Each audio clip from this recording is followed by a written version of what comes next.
Hello everyone, you have now entered Just Chill Zone. Now, today I will be doing a review of all of the FITGI books that are provided in 9th class. Because I am in 9th class currently and I have all of the books provided by FITGI. That is my coaching center. You guys must know what FITGI is. And these are like the books and I will be doing a review of them. So keep watching till the end and I am sure that you will reach a conclusion on whether you should buy these books or not. तो चलिए हम लोग अब शुरू करते हैं इन books का review. तो जैसे आप देख सकते हैं हमारे 9th क्लास में 4 फेजेस होते हैं। जैसे आप देख सकते हैं ये सारी फेज 1 की बुक्स हैं। जैसे हमारे स्कूल में एग्जाम्स होते हैं PT1 half yearly, PT2 annual, वैसे ही FITGI में ये नाम नहीं होते हैं specifically but like they are 4 phases, ठीक है। तो like phase 1, phase 2, phase 3, phase 4। तो ये फेज 1 की बुक्स हैं और यहाँ पूरा मिला के पूरा फेज 4 की बुक्स पूरी इतनी हो जाती हैं लाइक। और ये तो मतलब कंपेंडियम्स हैं, इनका भी मैं रिव्यू बाद में लाऊंगा। और ये भी वर्क बुक्स हैं, अभी मैं इन सब के बारे में बाद में बात करूंगा। ये सब जो बुक्स हैं आपको दिख रही हैं, chemistry, mathematics, political science, biology, ये सब मतलब यहाँ की फेज 1 की बुक्स हैं। इनका मैं आज रिव्यू करवाऊंगा और इसी सिमिलर पैटर्न पे फेज 2, फेज 3, फेज 4 की सारी बुक्स बेस हैं सारी सब्जेक्ट्स में जो 9th क्लास में पढ़ाई जाती हैं, ठीक है। तो चलो अब हम इन वाली बुक्स पे फोकस करते हैं। तो पहले हम लोग उठा लेते हैं फिजिक्स। इन सबको मैं थोड़ा सा साइड में रख देता हूँ। अभी मैं बस 2-3 मिनट में इनको लगा लाता हूँ, ठीक है।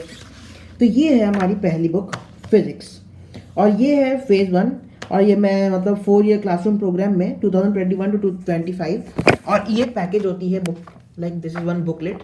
तो एक चैप्टर के लिए एक बुकलेट होती है। This is the back.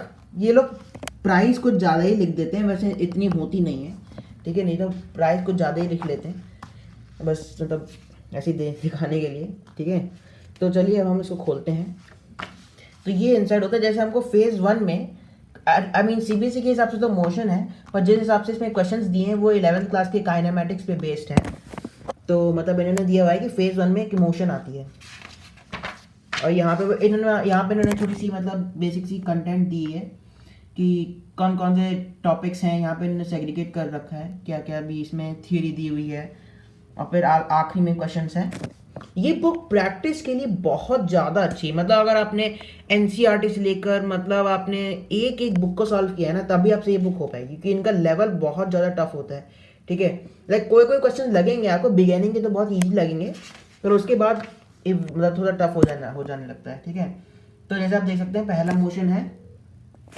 तो यहाँ से इन्होंने मतलब बहुत बेसिक सी थियरी स्टार्ट कर दी है। ये मैं फोकस कर दें, हाँ।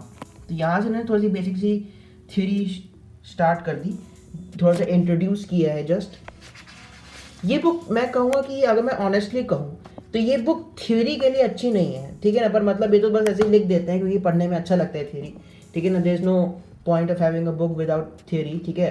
तो इन्होंने बस ऐसे ही बस प्रोवाइड कर दिए थ्योरी एक बुक के लिए, ठीक है। तो इसमें मैं रेकमेंड करूँगा कि पहले आप थ्योरी आप NCERT से पढ़ के आइए क्योंकि वही सबसे बेस्ट बुक है। उसके बाद ये क्वेश्चन करिए, ठीक है। तो और हाँ, अगर आप 9th क्लास में हो ना तो आपको 11th की NCERT करनी पड़ेगी। ये नहीं कि बस 9th की NCERT करके मोशन कर दिया उससे तो आपका एक भी क्वेश्चन नहीं पड़ेगा, ठीक है। क्योंकि FITGI JEE के लिए प्रिपरेशन करवाता है। तो ये बेसिकली फर्स्ट पेज है और ऐसे ही कर करके उन्होंने एक टॉपिक के बारे में छोटा छोटा एक्सप्लेन किया है। यहाँ पे थोड़े से इलस्ट्रेशंस आते हैं जहाँ पे इन्होंने बहुत छोटे छोटे एग्जाम्पल्स को सॉल्व कर रखे हैं। और फिर देखिए थोड़ा सा थ्योरी करवाने के बाद एक्सरसाइजेज आती हैं जिसमें 3 क्वेश्चन ये लोग पूछ लेते हैं, 4-5 पूछ लेते हैं। तो फिर ऐसे कर करके इन्होंने जैसे यहाँ पे देख सकते हैं यहाँ पे इलस्ट्रेशन चल रहे हैं, चलते जा रहे हैं और ऐसे ही पूरा ग्राफ आ गए और ऐसे कर करके यहाँ पे कुछ कितने पेज का चैप्टर है, यहाँ 17 मैक्सिमम 20 पेजेस का ही चैप्टर होता है। और फिर यहाँ पे ख़त्म हो जाता है यूनिफॉर्म सर्कुलर मोशन पे, ठीक है। और यहाँ पे एक्सरसाइज 8 है, मतलब इन्होंने 8 एक्सरसाइजेज यहाँ पे प्रोवाइड की हैं।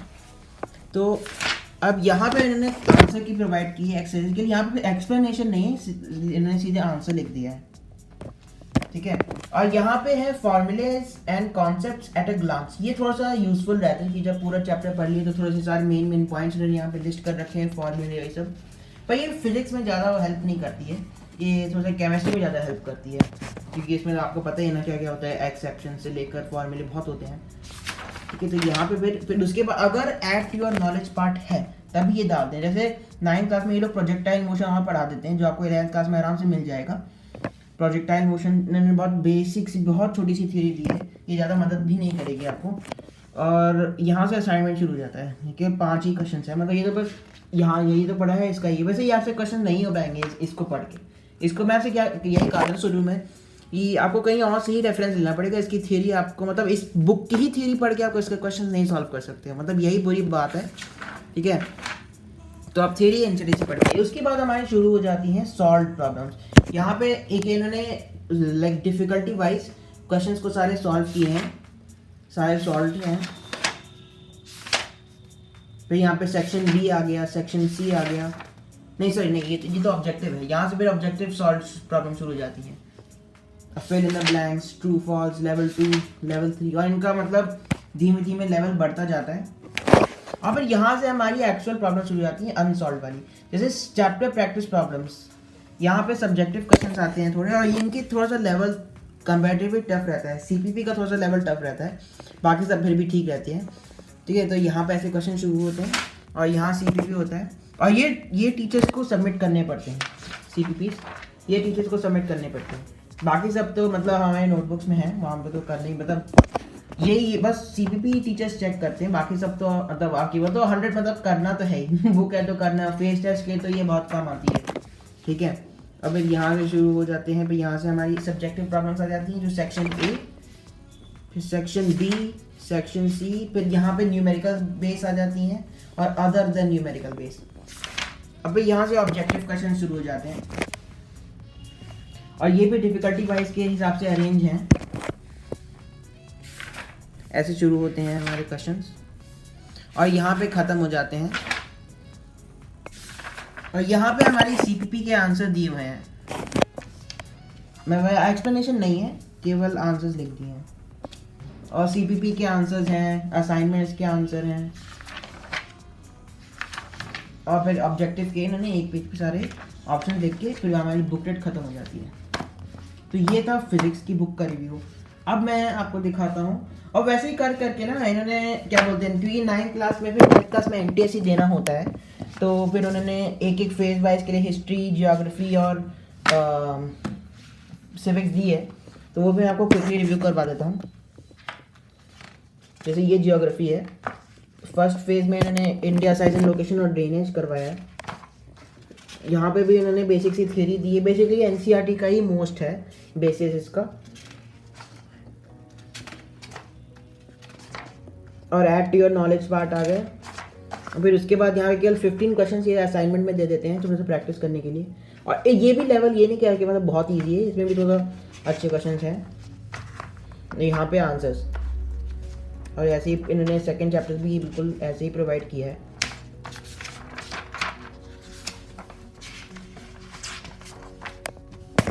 यहाँ पे फिर से असाइनमेंट आ गई हमारी, यहाँ पे बुकलेट फिर ख़त्म हो जाती है। और यही सेम चीज़ है इकोनॉमिक्स में, मैं देखो अगर दिखा देता हूँ, और हिस्ट्री में भी ये मतलब एसएसटी वाले तो काफ़ी पतले रहते हैं फेज वाइज, ये 6 या 7 पेज के ही होते हैं। और सिविक्स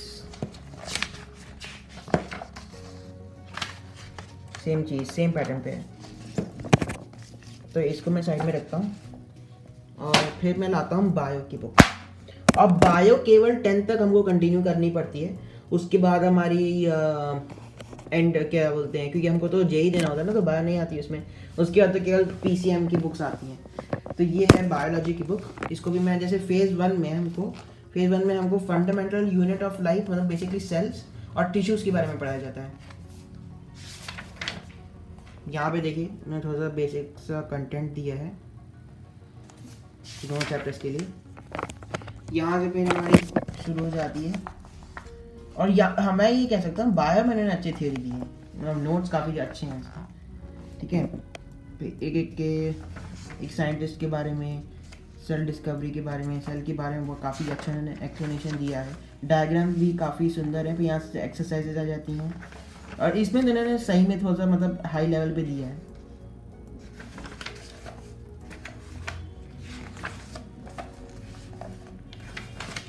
और अगर ना भी समझ आए तो टीचर तो है, मतलब टीचर तो आराम से समझा देते हैं।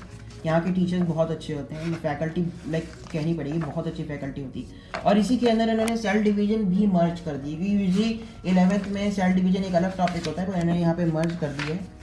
और फिर यहाँ से हमारी की टू एक्सरसाइजेज शुरू हो जाती हैं, आंसर कीज। और फिर यहाँ पे थोड़ा सा एक्टिव नॉलेज पार्ट दिया है, मतलब डिफ्यूजन ऑस्मोसिस के बीच डिफरेंस, और ये छोटी छोटी चीज़ें हैं, कभी कभी फेस टेस्ट में ये पूछ ली जाती हैं।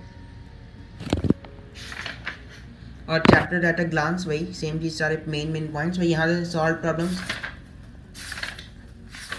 और हाँ, ये केवल नहीं होता है कि आपने केवल बुक्स कर ली फिर जी की फिर आपका फेस टेस्ट हो जाएगा। फेस टेस्ट में 695 मार्क्स का पेपर होता है फेस टेस्ट, और उसमें IIT JEE level basic paper होता है, NSE JS लेवल बेसिक होता है, और एक NTSE बेस होता है, और एक मैट बेस होता है। तो सब में मतलब आपको काफ़ी ज़्यादा प्रैक्टिस करनी पड़ेगी, केवल इससे करके नहीं होगा, मतलब बहुत सारी और बुक्स करनी पड़ेंगी। मैं तो मतलब सोचिए मेरे पास तो मतलब इतनी सारी बुक्स होती हैं, मैं भी मतलब अगर देखा जाए तो कहते हैं कि अगर आप 70% ऑफ 695 ले रहे हो तो बहुत अच्छा कर रहे हो, ठीक है। तो मैं तो मेरे अराउंड 620 आते हैं 695 में से, तो मतलब मेरा तो ठीक चल रहा है, ठीक है। और ये हो गई हमारी CPPs और सेक्शन A, सेक्शन B, और हाँ इसमें सेक्शन C नहीं होती बायो में, केवल सेक्शन B होती है, सेक्शन B तक होती है। उसके बाद हमारा लेवल ऑब्जेक्टिव प्रॉब्लम शुरू हो जाती है, level 1 true false, fill in the blanks, match in the following, level 2 और मल्टीपल, सॉरी नहीं ये तो हाँ ये तो सिंगल करेक्ट है। और लेवल 3 पे यहाँ पे इन्होंने आंसर शुरू कर दिए, बाहर में इन्होंने अच्छा एक्सप्लेनेशन दिया है, कोई उन्होंने कोई के आंसर्स को इन्होंने एक्सप्लेन भी किया हुआ है। अब यहाँ पे सेकंड चैप्टर शुरू हो जाता है बिल्कुल सेम बेसिस पे। वीडियो थोड़ी सी लेंथी हो जाएगी, इसलिए मैं आपको केवल थोड़ा स्किप करके दिखा देता हूँ, मैं ऐसे ही यूज करके दिखा देता हूँ आपको।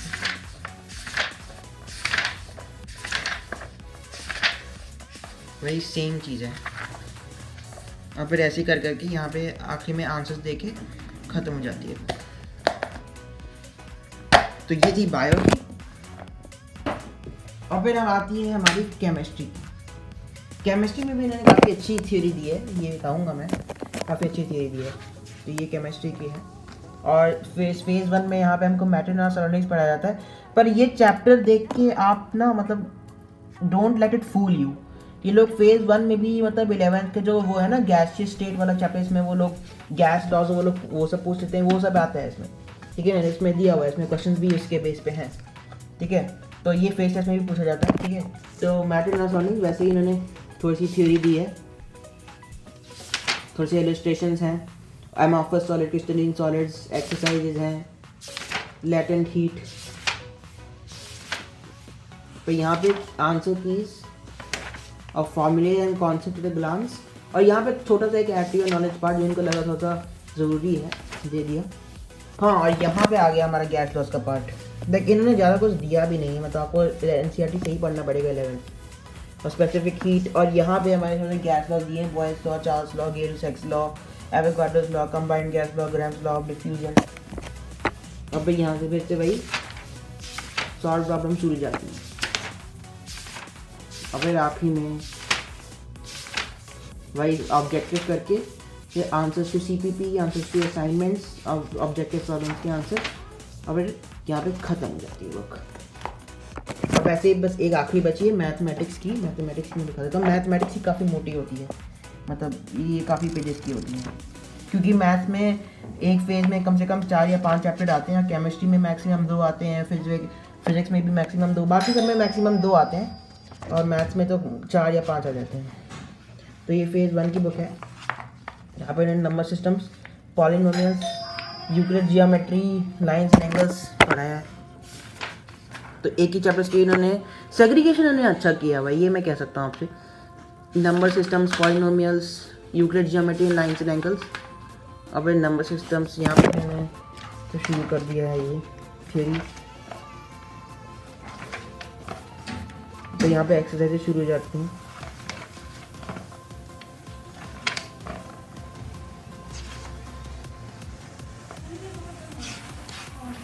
तो यहाँ formulas and concept at a glance.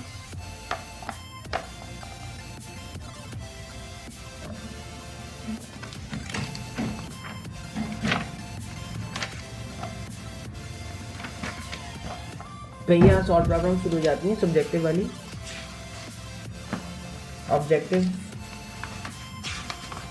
और फिर यहाँ पे थोड़ा सा एक add to your knowledge part. अब फिर यहाँ से हमारी सीपीपी शुरू हो जाती है। और मैं आपसे ये कह सकता हूँ मैथ्स का पैकेज काफ़ी मुश्किल होता है, ठीक है। मैथ्स का पैकेज काफ़ी लेंथी होता है, इसमें बहुत सोचने वाले क्वेश्चंस पड़े रहते हैं, ठीक है।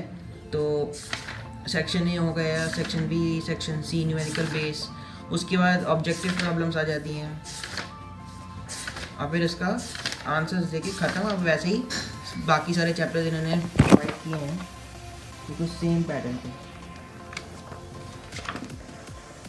और एक एक पेज के साथ हमको वर्कबुक भी मिलती है, एक एक पेज के साथ हमको वर्कबुक भी मिलती है जिसमें सारे चैप्टर्स कंबाइंड है। इनका मैं वीडियो लेटर लूँगा क्योंकि मैं वीडियो बहुत ज़्यादा लेंदी हो जाएगी। इसका मैं वीडियो मतलब कल या परसों में देखता हूँ, अगर टाइम मेरा तो डाल दूँगा इनका भी रिव्यू, ठीक है।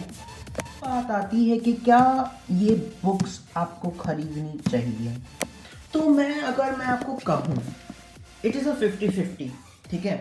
नहीं भी खरीद सकते हैं, खरीद भी सकते हैं, ठीक है। क्योंकि ये जो बुक्स हैं ये केवल उनके लिए है जो मतलब बहुत ही सीरियस प्रिपरेशन कर रहे हैं, मतलब बिल्कुल तगड़ी वाली प्रिपरेशन कर रहे हैं कोई भी कंपटीशन के लिए। क्योंकि ये आपको अपने मतलब करंट लेवल पे तो हेल्प करेगा ही, साथ में आपको जब आप लॉन्ग रन में जाओगे, जब 11th में सही में आओगे, तब भी बहुत मदद करेगा। और मतलब अगर आप मतलब ये ऑर्डिनरी, मैं आपको किसी को मैं जज नहीं कर रहा हूँ, पर it is not for the ordinary students, ठीक है। मतलब ये मतलब अगर आप केवल एनसीईआरटी को सॉल्व करके खुश हो तो फिर ये आपके लिए नहीं है, ठीक है। अगर आप केवल एनसीईआरटी को, लक्ष्मी सिंह और एनसी ये सब बुक्स को अगर आप केवल सॉल्व करके खुश हो तो ये आपके लिए नहीं है। अगर आपने सही में बिल्कुल तगड़ी तैयारी की है, मतलब कोई भी क्वेश्चन दे दे, आपका टीचर कोई भी क्वेश्चन दे दे, आपने इसको सॉल्व कर दिया, तभी आपके लिए है, ठीक है। और अगर आपको लगता है कि हाँ अब मेरी काफ़ी सीरियस प्रिपरेशन हो गई है, तब आप इन बुक्स को खरीदो और फिर इनको सॉल्व करो, क्योंकि तब आप इनको सॉल्व करो। क्योंकि अगर आपने इनको खरीद लिया फिर आप इनको सॉल्व नहीं कर पाओगे ना, तो आपको बिल्कुल अच्छा नहीं लगेगा, ठीक है। तो यही था ऐसा कंक्लूजन। होपफुली आप लोगों को ये गाइस वीडियो पसंद आया होगा। अगर आपको पसंद आएगा तो प्लीज़ लाइक करना मत भूलना, और प्लीज़ इस वीडियो को सब्सक्राइब ज़रूर कर देना, बिकॉज आज जितना आप लोग सपोर्ट दिखाते हो वही मुझे मोटिवेट करता है फर्दर वर्क करने में। तो thank you guys, and this is the chill zone taking off. Bye.